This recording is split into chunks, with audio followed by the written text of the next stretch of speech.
అన్వేషణ. ప్రభువు నామంలో అందరికీ వందనాలు.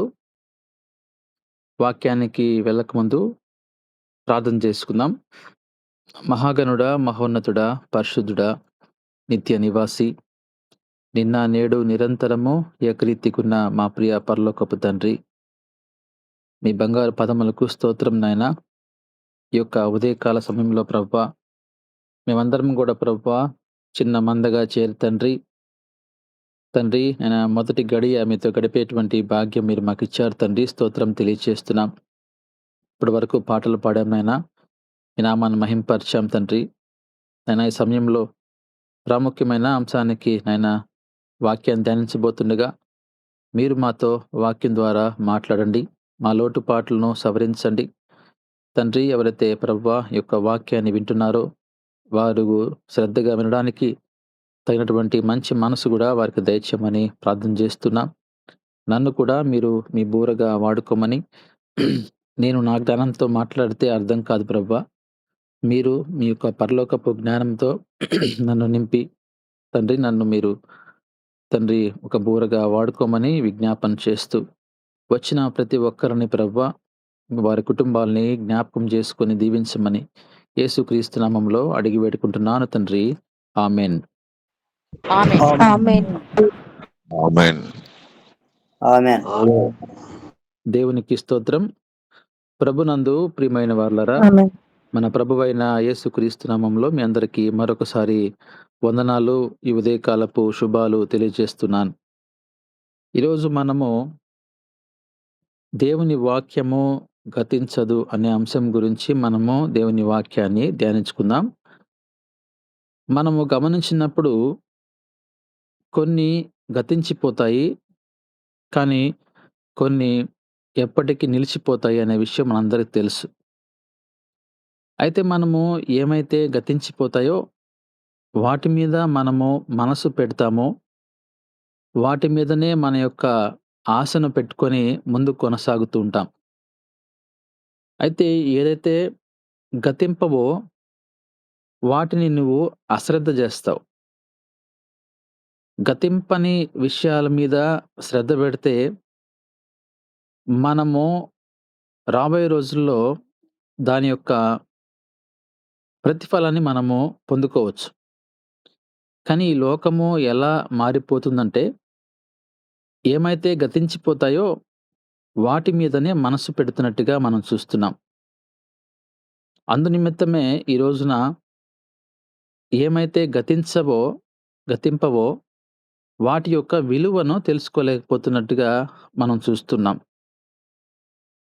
కనుక మనందరికి కూడా తెలుసు ఏమైతే గతించిపోతాయి, ఏమి గతింపవు అనే విషయాలు మనకు తెలుసు. అయినప్పటికీ కూడా వాక్యానుసారంగా మనము కొన్ని నిమిషాలు లేఖనాలను బట్టి మనము ధ్యానం చేసుకుందాం.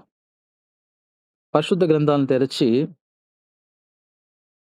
మనము లూకాసు వార్త 16వ అధ్యాయము 17వ వచనాన్ని మనం గమనించినప్పుడు, లూకాసు వార్త 16వ అధ్యాయము 17వ వచనాన్ని మనం గమనించినప్పుడు, ఆకాశమును భూమియు గతించిపోవుట సులభము అనే మాట అక్కడ చూస్తున్నాం. ఆకాశము భూమి గతించిపోవుట సులభము అనే మాట గమనిస్తున్నాం. ఈరోజు ఈ యొక్క ఆకాశము మనం చూస్తున్నాం, ఈ భూమిని మనం చూస్తున్నాం.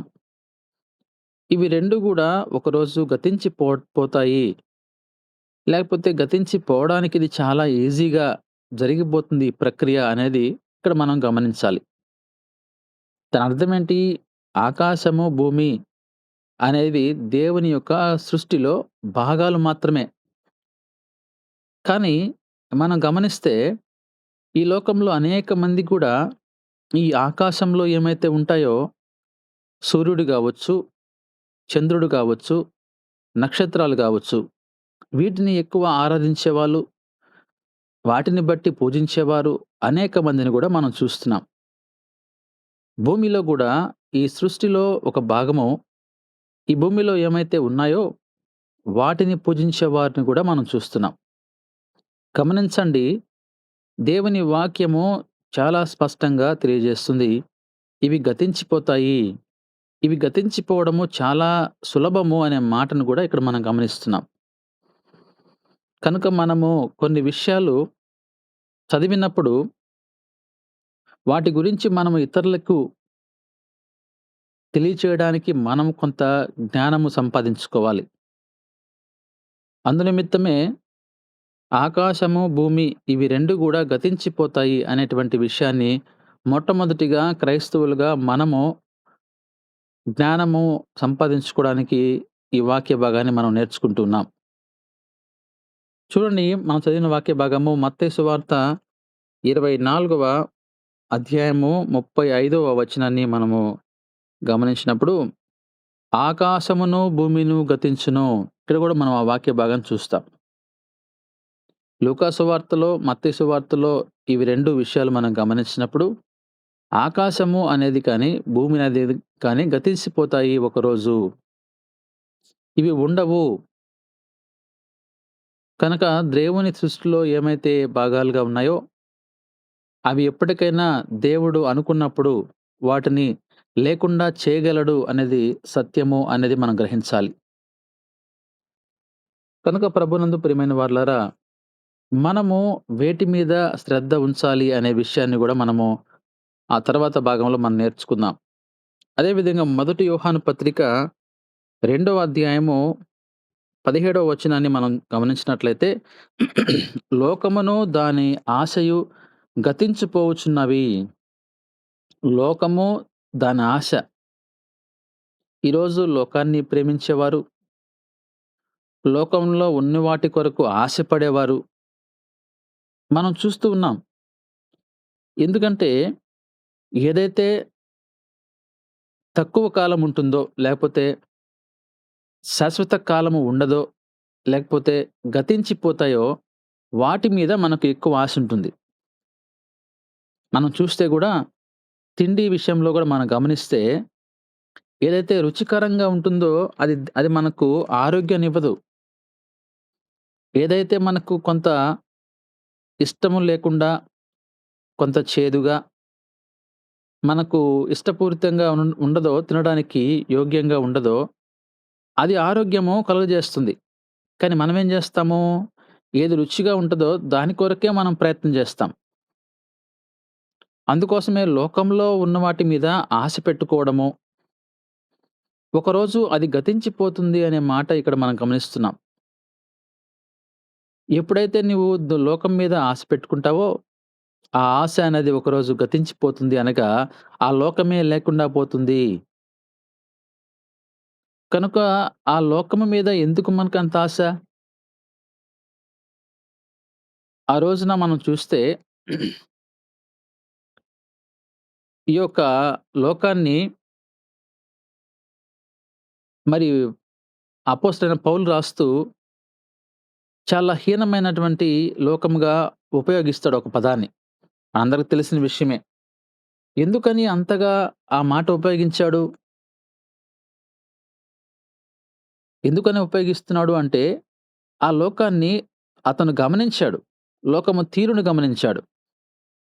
కానీ ఈ రోజున మనము ఆ లోకము విషయంలో ఎక్కువ ఆశపడుతున్నాము అంటే, ఈ రోజుకి మనం తెలుసుకోలేకపోతున్నామా? దేవుని వాక్యం మనకు స్పష్టంగా సెలవిస్తుంది గదా! ఇవన్నీ గతించిపోతాయని. కనుక ప్రభునందు ప్రియమైన వారలారా, దేవుని వాక్యాన్ని బోధించడం, దేవుని వాక్యాన్ని అర్థం జేసుకోవడం, దేవుని వాక్యాన్ని చదవడం, ఇవన్నిటికంటే గూడా మనము వాటిని మన జీవితంలో అన్వయించుకోవడం అనేది చాలా ప్రాముఖ్యమనే విషయమని తెలియజేస్తున్నాను. ప్రసంగి గ్రంథంలో 11వ అధ్యాయము 10వ వచనాన్ని మనము చదివినట్లయితే, లేత వయస్సును, నడిప్రాయమును గతించిపోవునవి. లేత వయసు, నడిప్రాయమును గతించిపోవునవి. కనుక నీ హృదయములో నుండి వ్యాకులమును తొలగించుకొనుము, నీ దేహమును చెరుపుదాని తొలగించుకొనుము. ఏ రోజైనా సరే మనకు ఆ వయస్సు అనేది గతించిపోతుంది అనేది ఇక్కడ మనం చూస్తున్నాం. వయసెప్పుడు శాశ్వతంగా ఉండిపోదు. మనము ఎప్పుడు గూడా యవ్వనస్తులుగా ఉండలేం. ఎంతోమంది ప్రపంచంలో అందగాళ్ళు, ఆ రోజున మిస్ యూనివర్స్‌గా పిలువబడిన వారు గావచ్చు,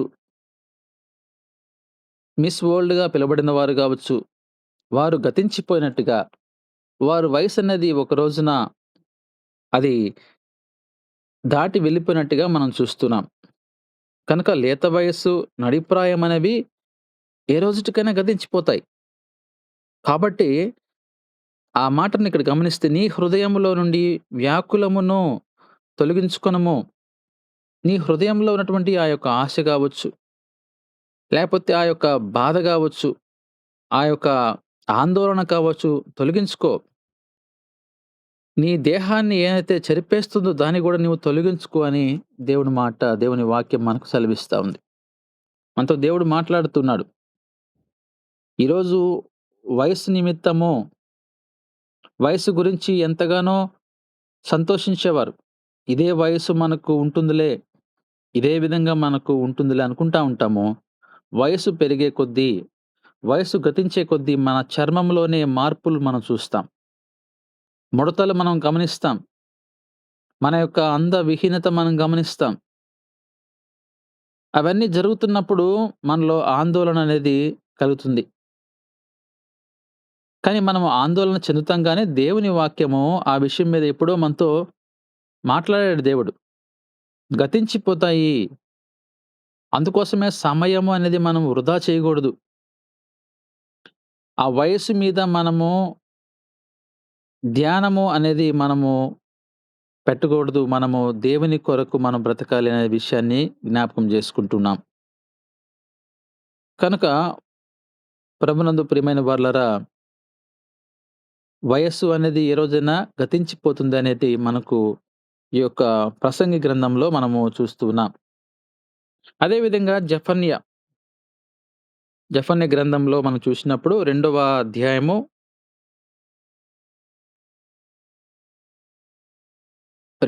ఒకటో వచనాన్ని గమనించినప్పుడు, సిగ్గుమాలిన జనులారా కూడిరండి, పొట్టు గాలికి ఎగురునట్లు సమయము గతించుచున్నది. సమయాన్ని వృధా చేసేవాళ్ళు, సమయము యొక్క విలువ తెలియనటువంటి వారితో ఇక్కడ వాక్యము మాట్లాడుతున్నట్టుగా మనం చూస్తున్నాం. సమయము అనేది గతించిపోతుంది. సమయము మన కొరకు నిలబడదు. సమయము మనము వృధా చేయగూడదు. ఆ సమయము ఏ విధంగా గతించిపోద్దంటే, పొట్టు ఏ విధంగా అయితే గాలికి ఎగిరిపోద్దో, ఆ విధంగా సమయం వెళ్ళిపోద్ది. కనుక మన పుట్టినరోజులు గావచ్చు, లేకపోతే ఇంకేదైనా శుభకార్యాలు గావచ్చు, ఇవన్నీ గూడా ఆ ఒక్కరోజు మాత్రమే ఉంటాయి. తిరిగి మళ్ళీ రావడానికి ఆ సంవత్సరం మారిపోద్ది. గతించిన సంవత్సరంలో అదే మనము పుట్టినరోజు జరుపుకోవాలనుకుంటే జరుపుకోగలమా? ఆ కాలాన్ని మనం ఆపగలమా? ఆ సమయాన్ని మనము ఆపగలమా? సమయం అనేది ఆగదు. అది గతించిపోతుంది. ఈ వాక్య భాగాన్ని మనం గమనించినప్పుడు, సమయాన్ని వృధా చేసేవారి గురించి మనం ఇక్కడ చూస్తూ ఉన్నాం. సమయం యొక్క విలువ తెలుసుకోవాలి. సమయము వృధా చేయక, అజ్ఞానుల వలె కాక, జ్ఞానుల వలె నడుచుకోండి. మన సమయము ఏ విధంగా మనము కొనసాగిస్తున్నాం? దేవుని కొరకు మనం సమయాన్ని ఎంతవరకు వెచ్చిస్తున్నాం? ప్రతిరోజు 24 అవర్స్‌లో ఎంత సమయాన్ని మనము దేవుని కొరకు కేటాయిస్తున్నాము అనేది ఒకసారి ఆలోచించాలి. ఎందుకని అంటే, సమయం మనం వృధా చేస్తే అది గతించిపోద్ది. ఆ సమయం మళ్ళీ మనకు తిరిగి రాదు అనేది సత్యము అని మనం దేవుని వాక్యం ద్వారా నేర్చుకోవాలి. దేవుడు ప్రతి విషయాన్ని గూడా మనకు పరిశుద్ధ గ్రంథంలో పొందుపరిచాడు. ఏది మనకు శాశ్వత కాలం ఉంటుంది, ఏది మనకు శాశ్వత కాలము ఉండదు అనే విషయాలు గూడా ఆయన మనకు పొందుపరిచాడు. కారణం ఏందంటే, వాటి మీద మనం మనసు పెట్టడానికి వీలు లేదు. ఒక క్రైస్తవులుగా. అన్యులుగా అంటే వారికి తెలియకపోవచ్చు. వారు వాటినే ప్రేమిస్తారు. లేకపోతే వాటినే వాళ్ళు పూజిస్తారేమో కానీ, మనం మాత్రము దేవుని వాక్యాన్ని గమనించినప్పుడు వాటి మీద శ్రద్ధ కలిగి మనము ఉండడము అనేది మంచిది కాదు అనే విషయాన్ని మనం తెలుసుకోవాలి. ప్రభునందు ప్రియమైన వారలారా, సమయం గురించి మనము వింటూ ఉన్నాం.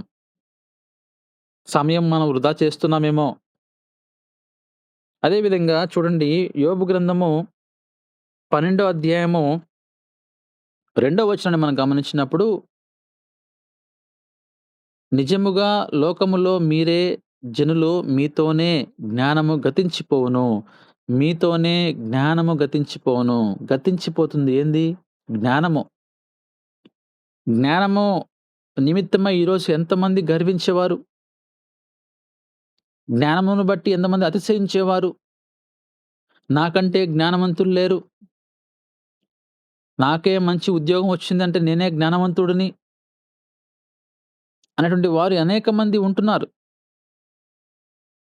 జ్ఞానం గూర్చి మనము అతిశయపడాల్సిన అవసరం లేదు. ప్రారంభంలో ఆదిలోనే మనం చూస్తూ ఉన్నాము. దేవుడు ఎంత ప్రాముఖ్యమో, దేవుని జ్ఞానము, దేవుడు ఎంత ప్రాముఖ్యమో, మన జ్ఞానము ఎంత తక్కువ అనే విషయాన్ని మనము మొదట్లోనే గమనించాం. యేసుక్రీస్తు వారు ఈ లోకంలో జన్మించినప్పుడు, ఆ దేశంలో మహా జ్ఞానులు అనేక మంది, ముగ్గురు జ్ఞానులు మనం చూసాము. వారు ఒక్కొక్క దేశంలో, ఒక్కొక్క ఆ దేశం మొత్తానికి జ్ఞానులు వాళ్ళు. వారొచ్చి ఆయన ముందు సాగిలపడ్డారు అంటే అర్థమేంటి? వారికున్న జ్ఞానం కంటే గూడా దేవుడు ప్రాముఖ్యము అనే విషయాన్ని గమనించాలి. ఎందుకని జ్ఞానం గతించిపోవచ్చు. దేవుడనుకుంటే ఒక్కరోజు నీ మైండ్‌ని కొంత గాని బ్లాక్ చేసాడంటే నీ జ్ఞానం ఎటు పోద్ది?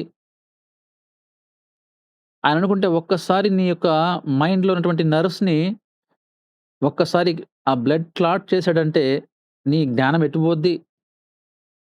ఈరోజు అనేక మంది ఈ జ్ఞానము గురించి అతిశయపడే వారిని మనం చూస్తున్నాం. కారణము ఆ జ్ఞానము దేవుడిచ్చిందే అనే విషయాన్ని వాళ్ళు గ్రహించలేరు. కనుక ఆ జ్ఞానం అనేది గతించిపోద్ది. ఆ జ్ఞానం అనేది మనకు ఈరోజు ఉండొచ్చు. వయసు పెరిగే కొద్దీ ఆ జ్ఞానం అనేది నిదానంగా గతించిపోతుందనే విషయాన్ని గూడా మనం గమనిస్తూ ఉంటాం. జ్ఞాపక శక్తి గూడా మనకుండదు. కారణం ఏంటి? మొదట్లో యవ్వన కాలంలో ఉన్న జ్ఞాపక శక్తి మరి రాబోయేటువంటి రోజుల్లో ఎందుకుండదు? జ్ఞానము గతించిపోతుంది. కనుక ఎవరైతే నూతనంగా వస్తున్నటువంటి యవ్వనస్తులకి మనం ఒకవేళ వయస్సు పైబడిన వారికి మధ్య పోటీ పెడితే ఎవరు గెలుస్తారు? మంచి యవ్వనస్తులు ఈ రోజున గెలుస్తారు. కారణం ఏందంటే వారికి నూతనమైనటువంటి జ్ఞానంలో ఉంటారు కాబట్టి. దాని అర్థమేంటి? జ్ఞానం గతించిపోతుంది. ఆ జ్ఞానం కొరకు మనం అతిశయపడాలనా? ఆ జ్ఞానాన్ని బట్టి మనము గర్వించాలనా? ప్రభునందు ప్రియమైన వారలారా, ఈ జ్ఞానము అనే విషయం గురించి మనము ఆలోచించినప్పుడు ఒకటే మనం గమనించాల్సింది, మనకు ఈ జ్ఞానము అనేది దేవుడిచ్చాడు. కాబట్టి ఈ జ్ఞానం అనేది మనకు ఒకరోజు ఆయన అనుకుంటే తీసేయగలడు. కనుక ఆ జ్ఞానాన్ని బట్టి మనము గర్వించకూడదు, అతిశయించకూడదు అనే విషయాన్ని గూడా మనం గమనించాలి. మొదటి కొరింథీ పత్రిక 7 అధ్యాయము 31 వచనాన్ని మనం చదివినప్పుడు, ఈ లోకము అనుభవించువారు అమితముగా అనుభవింపనట్లును ఉండవలెను. ఏలయనగా ఈ లోకపు నటన గతించుచున్నది. ఈ లోకపు నటన, ఈ లోకాన్ని మనం ప్రేమిస్తూ, ఈ లోక నటనలో మనము మునిగిపోతూ, ఈ లోక నటన కొరకు మనము తాపత్రయపడుతున్నామేమో, ఈ లోక నటన గతించిపోతుంది. ఇవన్నీ గూడా కొంతవరకే. వాటికంటూ దేవుడు ఒక సమయాన్ని ఏర్పాటు చేసుంటాడు. ఆ సమయాన్ని బట్టి అవి గతించిపోవాల్సిందే. కనుక ఈ యొక్క లోకంలో మనం జీవిస్తున్నప్పుడు ఈ లోకము అనేది శాశ్వత కాలం ఉండదు అనే సత్యాన్ని మనము ఎప్పుడు గూడా మర్చిపోకూడదు. ఈ లోకంలో ఏమైతే ఉన్నాయో ఇవన్నీ గూడా ఒక నటనగా మనం గమనించాలి. నటన అనగా ఆ నటనకు ఎక్కువ టైమ్ లిమిట్ ఉండదు. కొంతవరకే మనము నటన చేయగలము. ఒకానొక సమయంలో ఆ నటన అనేది మనము చేయలేం. గతించిపోవాల్సిందే. కనుక ఈ లోక ఆశల మీద మనము ఉన్నట్లయితే అవి ఒక రోజున గతించిపోతాయి. చూడండి, కీర్తన 90వ కీర్తన 10వ వచనాన్ని మనం చదివినప్పుడు, మా ఆయుష్కాలము 70 సంవత్సరములు, అధిక బలమున్న ఎడల 80 సంవత్సరములగును. ఆయనను వాటి వైభవము, ఆయాసమే, దుఃఖమే, అది త్వరగా గతించును. మేము ఎగిరిపోవుదుము. త్వరగా గతించును. ఆయుష్కాలము గతించిపోతుంది. ఈ రోజున్న వారు రేపుండడం లేదు. లేకపోతే మేము ఎక్కువ కాలం ఉంటామనుకున్న వారు ఎంతోమంది వెళ్ళిపోయారు. ఎక్కువ కాలం ఉండాలని ప్రయత్నం చేసిన వారు గూడా వెళ్ళిపోయారు. ఎగిరిపోయారు. మనం చూసినప్పుడు Michael Jackson pop singer, world pop singer అనేక మంది గూడా అన్యులు, దేవునెరిగిన బిడ్డలు ఆయన పాటలు వింటూ ఆయన వచ్చినప్పుడు ఎగరడాలు మనం చూస్తున్నాం. ఆయన గూడా ప్రతి అవయవానికి ఒక డాక్టర్‌ని బెట్టుకొని బతికాడు. ఆయన మరి బ్రతికాడా? ఉండలేదు. కారణమేంది? ఆయుష్కాలము, జనన మరణములు దేవుని చేతిలో ఉన్నాయి. ఆయుష్కాలం అనేది గతించిపోతుంది అనేది సత్యము అనడానికి ఇలాంటి గొప్ప వ్యక్తులు, అందమైన వ్యక్తులు ఇవన్నీ మనకు ఎగ్జాంపుల్స్ ఇవన్నీ గూడా. వారిని ఆ డబ్బు అనేది కాపాడలేదు. వైద్యులు కాపాడలేరు. నువ్వు ఎంతమంది వైద్యులను పెట్టుకున్నా, దేవుడిస్తేనే నీ ఆయుష్ ఉంటుంది. దేవుడివ్వకపోతే నీ ఆయుష్ ఉండదు అనేది సత్యం అనే విషయాన్ని గ్రహించాలి. అయితే ఏది గతించవు అనే విషయాన్ని గూడా ఒకసారి మనం గమనిద్దాం. వాక్యము ప్రకారంగా ఏమి గతింపవు అనే విషయాన్ని మనం చూసినప్పుడు లూకాసు వార్త 21వ అధ్యాయము 33వ వచనాన్ని మనం గమనిస్తే, నా మాటలు ఏమాత్రమును గతింపవు. నా మాటలు ఆకాశమును, భూమియు గతించును కానీ, నా మాటలు ఏమాత్రమును గతింపవు. దేవుని మాటలు ఎప్పుడు కూడా గతింపవండి. దేవుని మాటలు, దేవుని వాక్యము, దేవుని స్వరము, పరిశుద్ధాత్మ చేత ఆయన రాయించినటువంటి బైబిల్ గ్రంథము, అందులో ఉన్న ప్రతి వాక్యము ఏమాత్రము కూడా అవి గతింపవు. అవి శాశ్వత కాలం ఉంటాయి. అటువంటి వాక్యం మీద నీ ధ్యాస ఉంచాలి. వాటి మీద నీ ధ్యానం ఉంచాలి. వాటిని మనము అనుదినము చదవాలి. దేవుని వాక్యం కొరకు సమయాన్నివ్వాలి. దేవుని వాక్యం కొరకు నీ జ్ఞానాన్ని వెచ్చించాలి. దేవుని వాక్యాన్ని నువ్వు నెమరు వేసుకుంటూ, నీ జీవితంలో అన్వయించుకుంటూ ముందుకు వెళ్ళాలి. ఎందుకంటే దేవుని వాక్యము అనేది శాశ్వత కాలం ఉంటుంది. దేవుని వాక్యం అనేది గతించదు అనే విషయాన్ని గమనించాలి. దేవుని మాటలు ఆయన చెప్పినటువంటి ఆ ముత్యాలు, ప్రతి వాక్యంలో ప్రతి మాట కూడా ముత్యమండి. ఆ ముత్యాన్ని మనం వేరుకోవాలి. ఆ యొక్క వాక్యాన్ని మనము చదవడం మాత్రమే కాకుండా అవి మన హృదయంలో భద్రపరుచుకోవాలి. ఈరోజు మన జీవితంలో మారు మనసు లేదు అనడానికి కారణమేంటి? దేవుని వాక్యము మనము వినకపోవడము, లేకపోతే విన్న వాక్యము మన హృదయంలో భద్రపరచుకోకపోవడము, లేకపోతే విన్న వాక్యముని హృదయంలో భద్రపరుచుకున్నప్పటికి కూడా అది అలానే పెట్టుకోవడం కాదు భద్రంగా. ఆ వాక్యాన్ని జీవితంలో అన్వయించుకోకపోవడం వల్ల మనలో సంపూర్ణమైనటువంటి మారు మనసు లేదేమో. అందుకోసమే మనం చూసినప్పుడు నా మాటలు గతింపవు అనేది సత్యము అని మనం లూకాసు వార్త 21వ అధ్యాయంలో మనం గమనిస్తున్నాం. అదే విధంగా యోహాను సువార్త 6వ అధ్యాయము 38వ వచనాన్ని మనం గమనించినప్పుడు, తండ్రి నాకు అనుగ్రహించు వారందరును నా యొద్దకు వత్తురు. నా యొద్దకు వచ్చు వానిని నేనెంత మాత్రమును బయటకు త్రోసివేయను. ఇక్కడ మనము ఏం జూస్తున్నాము? ఏది గతించదు? దేవుని యొక్క ప్రేమ గతించదు. దేవుని యొక్క ప్రేమ శాశ్వత కాలముంటుంది. ఈరోజు మనము ఎన్ని తప్పులు చేసినప్పటికీ, ఈరోజు మనము ఒకవేళ దేవుని యొక్క వాక్యంలో నిలకడగా ఉండలేకపోయినప్పటికీ, తప్పులు మనము ఒప్పుకొని ఆయన దగ్గరికి వస్తే, ఆయన మనల్ని వెంటనే ప్రేమిస్తాడు. ఎందుకని? ఆయన ప్రేమ అంత గొప్ప ప్రేమ. ఆ ప్రేమను మనము కొలవలేము. ఆ ప్రేమను మనము ఎప్పుడు గూడా మరొకరి ప్రేమతో ఆ ప్రేమను పోల్చలేం. ఆ ప్రేమ మనల్ని కన్న మన తల్లిదండ్రులు గూడా ఆ ప్రేమను చూపించలేరు. అందుకోసమే ప్రేమ గురించి ఎన్నో పాటలు మనం వినున్నాం. తల్లిదండ్రుల ప్రేమ కంటే గూడా దేవుని ప్రేమ గొప్పది. భార్యాభర్తల ప్రేమ కంటే గూడా దేవుని ప్రేమ గొప్పది. బంధుమిత్రుల ప్రేమ కంటే గూడా దేవుని ప్రేమ గొప్పది.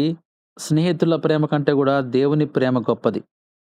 దేవుని ప్రేమతో మనం ఏ ప్రేమను మనము కంపేర్ చేయలేము. కారణమేందంటే దేవుని ప్రేమ శాశ్వత కాలముండును. ఆయన ప్రేమను మనము కొలవలేము. అందుకోసం మేము చిన్నప్పుడు గూడా ఒక పాటను విన్నాం. ఇంగ్లీష్‌లో 'God's love is so wonderful' అని. God's love is so wonderful, God's love is so wonderful, God's love is so wonderful, so wonderful love. So deep, you can't get under it, so deep. You can't get under it, so deep. You can't get under it, so wonderful love. So height, you can't get over it, so height. You can't get over it, so height. You can't get over it, so wonderful love. దేవుని ప్రేమ ఎత్తులో, లోతులో దాన్ని మించిన ప్రేమ ఏ ప్రేమ లేదు అనేది సత్యము. ఆ ప్రేమ కొరకు మనము తాపత్రయపడేవారిగా, దేవుని ప్రేమను మనము గుర్తించేవారిగా, ఆయన మన కొరకు ఈ లోకానికి వచ్చి, పశువుల పాకలో జన్మించి, 33.5 సంవత్సరం ఈ లోకంలో ఆయన నడిచి, అనేక విషయాలు మనకు నేర్పించి, మన కొరకు, మన పాపాల నిమిత్తం ఆయన సిలువలో మరణించాడంటే, ఆ సిలువ మరణం యొక్క గొప్పతనము, ఆయన రక్తం యొక్క విలువ, ఆయన ప్రేమ ఎంత గొప్పది. ఆ ప్రేమ కొరకు మనము ఆశపడాలి. ఆయన ప్రేమ పొందుకోవడానికి మనము తాపత్రయపడాలి. దేవుని ప్రేమ మనం ఏ విధంగా పొందుకోగలము అనే దాని గురించి నీవు అన్వేషించాలి. అందుకోసమే ఆయన ప్రేమను మనము ఎప్పుడు గూడా విడిచిపెట్టకూడదు. ఆయన ప్రేమలో మనము, ఆయన కృపలో మనం బ్రతకాలి అనేది మనం నేర్చుకోవాలి. చివరగా చూడండి, ఒక మాట చదివి ముగిస్తాను. మొదటి యోహాను పత్రిక 2వ అధ్యాయము 17వ వచనాన్ని మనం గమనిస్తే, లోకమును దాని ఆశ గతించిపోచున్నవి కానీ దేవుని చిత్తమును జరిగించువాడు నిరంతరమును నిలుచును. దేవుని చిత్తము. మనం ఎన్నో అనుకుంటాము, ఎన్నో జరగాలని కోరుకుంటాము, ఎన్నో ఆశపడతాము. అయితే దేవుని చిత్తము అనేది శాశ్వత కాలం ఉంటుంది. మన ఆశలు ఉండవు, మన కోరికలు కాదు, మన తలంపులు కాదు. దేవుని ఆలోచనలు, దేవుని తలంపులు గొప్పవి. దేవుని ఆలోచనలు గొప్పవి. ఆయన చిత్తము అనేది నెరవేరుతుంది తప్ప, మనం అనుకున్నవి ఏవి కూడా నెరవేరవు. మనం ఎన్నో కోరుకుంటాం, ఎన్నో మనం ఆశపడతాం, ఎన్నో కావాలని అనుకుంటాము.